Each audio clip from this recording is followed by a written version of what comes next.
Good day, everybody. Today we're going to talk a little bit about marketing funnels, what kind of advertising you want to do in different parts of the funnel. So from a realistic perspective, we're going to operate on a few different steps. So we're going to start with top of funnel. So we call this TOF, top of funnel. And in here, what you're trying to do is you're trying to build awareness. You're trying to build just people who know about your company, know about your brand. The second stage is really like intent. So we call this middle of funnel. And this is where you are building intent.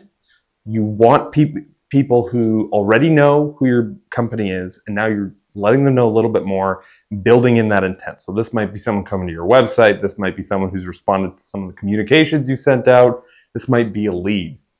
The bottom of funnel, this is someone ready to buy. This is pre-sale. This is basically, we're almost at the sale. This is a really, really critical piece. You want to be targeting these people more aggressively in your advertising because these people are ready to buy. And then the final thing here is the sale. That's usually where a sales funnel ends. That's not really where a sales funnel ends for marketing. The final step here is going to be retargeting. So this is where you come back and you hit customers you already have and you get them back into the funnel, retarget. So what this is doing is it's taking these salespeople and it's putting them back into different sections of your sales funnel. At the very top, what are we using to drive awareness? The cheapest thing in terms of impressions in terms of getting in front of people who don't necessarily know what they want. They aren't out there searching for the thing yet. You're trying to build demand. You're trying to build awareness of what your product is. This is Meta. Meta has the largest leverage in terms of audiences who don't know you, audiences you want to start to impact and start to sell to. The second, middle of funnel. This is, you're going to have probably your best return on ad spend on Google or search platforms. So this is changing a little bit. Google is still really the monster in terms of they have the most total search volume. There are other services that you can advertise on to grow based off of search. So that might be LinkedIn, that might be YouTube, that might be Instagram. Doesn't really matter. What we're talking about here is search or high intent advertising. So Google is right now the easiest one, and it's the easiest to get into, and it's the easiest to target. So we really think about Meta as your top of funnel, and your middle of funnel is Google. Before the bottom of funnel, right before the sale, what we're doing is this is more sales type things, but this is reach outs. In a reach out, you are trying to drive conversions. So you're sending emails. You can have them in an email funnel that sends out case study after case study. You can come in and you can say, I'm going to get my team to call. We're going to go out. We're going to do a phone call every 2 days, every 1 day. This is really a sales operation. But from a marketing perspective, you could actually build a lot of automation. So this could be, you've booked a lead and you want to make sure that they show up. So you have some marketing collateral that goes out. You get a text message that goes out the day before, a text that goes out an hour before. This is really common. You probably book your haircut, and then the day before or right before you get that haircut, you're getting a reach out. It's not a real person. It's a marketing and advertising piece where they're coming in and they're saying, hey, don't forget about your appointment. Let's make sure we get this sale. So this is that bottom of funnel. You're directly reaching out. You have the lead already. After the sale, we're talking about retargeting. Retargeting is taking the people you have and you're advertising to them again. So you're trying to get the second sale, increase lifetime value of any individual customer. This is done, generally speaking, with email and SMS. If you have an app, this is also push notifications. It's on the phone. You can start sending notifications if they've opted in. If it's a really valuable service that you offer, push notification can be super valuable. At the end of the day, email. People think it's dead. It still has great open rates. You can still get a lot of results out of email. SMS is even better in terms of open rates, and you can get directly to the right person.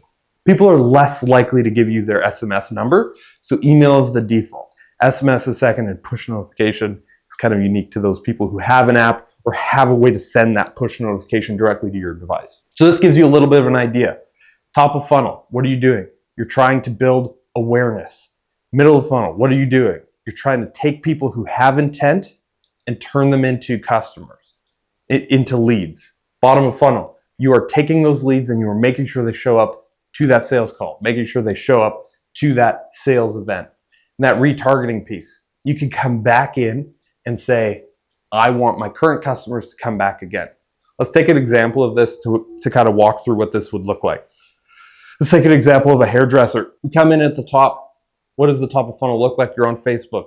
You're showing off really great haircuts that you did before and after. You're giving examples. You're giving different head shapes, different styles.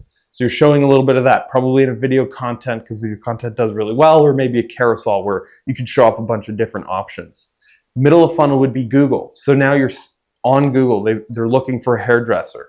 This is an intent person. They are intent to get a haircut, and you're targeting them with search ads for all the keywords that you need in terms of hairdresser, haircuts, barbers. You're hitting all those keywords and you're driving people through Google. Higher intent people, bring them in and convert them through Google Ads. Now, they sign up for your form on your website because they click through either from Google or from Meta. They've clicked through. Now you need to make sure that they show up so you can actually do that haircut. Now you're doing these reach outs. So they've booked a call. You're going to send an email with their notification. You're going to send them a calendar link. You're going to send them a text message the day before. You're going to send them a text message an hour before. That's that reach out piece. Then you get to the sale. That's you. That's not marketing. They're in the house. You're now selling them on whatever they need. Make sure that you're selling something that they want. Sell the thing that you're talking about in your advertising, and you'll do a good job there. On the retargeting side, you want this person back. You just got their email and SMS. You're going to ask them at the till when they're buying, can I email and text you? They'll probably say yes. That's usually the answer. Now you're coming back and you're saying, hey, it's been 3 weeks since your last haircut. It's been 2 weeks since your last haircut. Let's get you a freshen up. Maybe you send a deal in there. Your next haircut is 10% off. That's the retargeting. You're getting those same customers that you already brought through the funnel, and you're doing it for much, much cheaper. Costs. Up here, we're talking about a CPA somewhere in the neighborhood of 50 cents to $3. So that's 50 cents to $3. It's kind of small, but you get the idea. Google is more expensive. You're talking about $2 a click. So that's where all of a sudden you need that intent to be higher. And then the bottom of the funnel reach out, if you can get the lead from either Google or Meta, you want to be using email or SMS because it just is cheaper. Your cost per send might be 5 cents. It might be even less than that. And the same thing with retargeting. That's why we retarget instead of using the full funnel again, because instead of spending 50 cents and then $2.50 and maybe having to do that a bunch of times, we can actually just come back in and say an email or an SMS can convert for a few cents on the dollar. So this is kind of what we think about when we are talking about an advertising funnel. This is what you should be thinking about in terms of what advertising tools should I use. Now, you want to be having a little bit of a different mindset when you look at each one of these. So because at the top of the funnel, you are thinking about Meta, you really want to start driving intent. So these people don't necessarily know who you are. You're building brand, you're driving intent. On the Meta platform, you basically get a bunch of posts that look like this. You get a square piece of content, and this is for the advertising side. This isn't necessarily posts. You get a little bit of content down here and a click through. So at the top, this is your information, and you get your primary text up here. The main thing you want to do is get this right. If you get the primary text right, you can hook people in. And once someone's hooked in, you can get them to watch the content. You can get them to engage. Second most important thing here is your content. It feels like the most important thing. The primary text really grabs a lot of people, but content can sometimes be the most important thing. So this is thinking about where do you want this to show up? You're talking about a photo. The photos only show up in certain places. They don't show up everywhere. Now you could do a Facebook ad where that photo can show up in Reels. It can show up stories, all those types of advertising as well. What it's going to do is it's going to add some music to the background or something to make it feel like a video, even though it is a photo. But really, you want to get that content right. What is something that is going to intrigue people? What is something that's going to grab people's attention and get them interested in coming in and buying? You're then going to have a headline and description for your call to action. So the headline shows up at the top here, and it is bold text. The description is optional on these ads, and it shows up at the bottom. And then you have a button here, which is your CTA or call to action. What are you asking people to do? Sign up, learn more, book now, get some more information about what we're doing, see the website. So there's a bunch of options there. Meta gives you an idea. But what you want to be thinking is, this person doesn't know who I am. I am building awareness, and I need to be thinking top of funnel. I need to be telling people a story in that post. Who am I? What value do I add? What offers do I have? And that offer needs to be strong. So meta is really, you got to be thinking about capture people, because they don't know who you are yet. So that's the awareness side. On the Google side of things, what you're doing is you're trying to capture people who already potentially know you or know the product you sell. Because what they are, they're customers who are ready to buy. The way that a Google ad on search, we'll talk about search first. On search, it shows up, you'll get a box. You'll get your logo. You have to get Google verified to get that logo. You'll get your domain name, and then you'll get a description. This is the meta text that would usually show up for a regular website.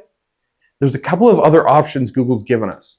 They've given us some little pill-shaped items here that can go in that are additional buttons. This could be a call now. This could be a promotion. There's lots of stuff you could drop in here, but these are additional taglines that you want to drop in. If you have an offer that you're running, if you have a deal that you generally give to your customers, hey, on site there's 10% off, you could put in there 10% off site-wide or your first order or whatever the thing is that you are promoting. And then beyond that, you can also have additional sections. And you've probably seen this where you might have additional page links where they're a little bit dropped down, and these might be your About Us contact. This might be services page. There's a bunch of those, and that's additional links. So on a Google ad, you can actually eat up a big portion of the search right off the hop, but you have to build out your ad right. Make sure you have those additional headlines. Make sure that you're targeting people and that all of this text is, again, talking to someone who's middle of funnel. They are intent to buy. They are ready to buy. So you need to start confirming to them that you're the right one to buy from. This is not about building awareness or letting them know about what you do. This is about building authority, building brand authority, and building trust. So in your ad, you might have testimonial. You might have proof of work. You might have your level of experience or awards you've won, that kind of stuff. And that's actually all really, really valuable. In terms of team, you might have a team page down here in your second set of ads. The reason you do that is you are trying to tell people, I'm the right person, because you already have your middle of funnel, your intent to buy. That's the Google side of things. Bottom of funnel. These people already know you, if you can. This is really important. When you're collecting a lead, when you're collecting information from people, what information are you collecting? The more you have, the more you can personalize. You can have different forms for different types of products or services that you have, but at the end of the day, name, email, phone number, you want those ones so that you can say, hey John, let's get in on this new promotion. Hey John, make sure you show up to your lead meeting. Hey John, make sure you show up to your haircut. That's a really, really important piece. So the information you want to collect on the lead level to do these reach outs should be to the level that you can customize. You might have a different form for each product you have. You might have 6 different products. Being able to customize and say, hey, remember you reached out about XYZ, make sure you make it to that lead meeting. It really personalizes it, gets people to engage more. And then on the retargeting, email and SMS side, these people already know who you are. They've experienced your product or service. So whether it's an email or it's an SMS, you want to be personalizing this to them. Hey, we really hope you had a good experience last time. We'd love to show you some other things that might intrigue you or might be valuable to you based on what you purchased in the past. So this is kind of an idea of what we're thinking about, how we're thinking about advertising, who we're advertising to, and how that works. So top of funnel, middle of funnel, bottom of funnel, really important to figure out where are your customers? Is there demand for my product? If so, maybe I'm a middle of funnel advertiser at the moment. If there's not enough demand, maybe we need to do top of funnel, build that demand up. And hey, if I already have a backlog of customers that I just need to start reaching out to again, maybe we do retargeting.